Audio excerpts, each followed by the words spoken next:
નમસ્કાર. શિક્ષણ એ કેળવણીનું ઉત્તમ અને પ્રબળ માધ્યમ છે જે આદર્શ વ્યક્તિત્વને નિર્માણ કરે છે. તેમાં પુસ્તકો એ તેનું સાધ્ય બળ છે જે વિચાર ક્રાંતિને જન્મ આપે છે.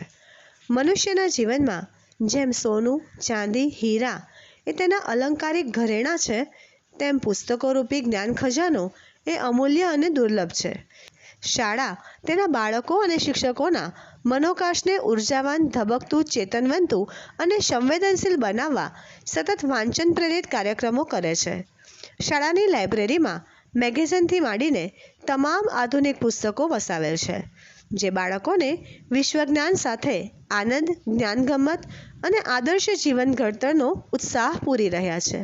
શાળા દર માસે વિદ્યાર્થી અને શિક્ષકોનો પુસ્તક સંવાદ યોજે છે, જેમાં સૌ ઉત્સાહથી જોડાય છે. શિક્ષકોના પુસ્તક સંવાદનું આ સોપાન 241માં પુસ્તક સંવાદે પહોંચ્યું છે.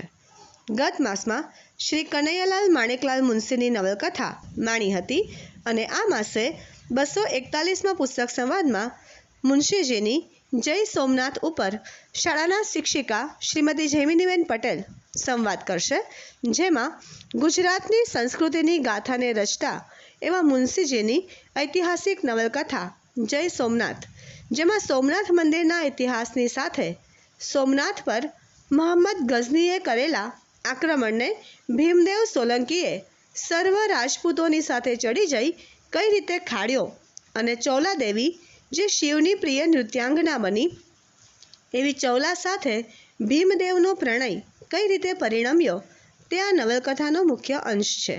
તેમાં પ્રેમ ભક્તિની સમર્પણની ગાથા છે, તેને આપણે માણીશું. શાળા આ પુસ્તક સંવાદમાં આપને તારીખ 30/9/2025ને સવારે 11:30 કલાકે શાળાની યુટ્યુબ ચેનલ પર આપને ભાવભીનું આમંત્રણ પાઠવે છે.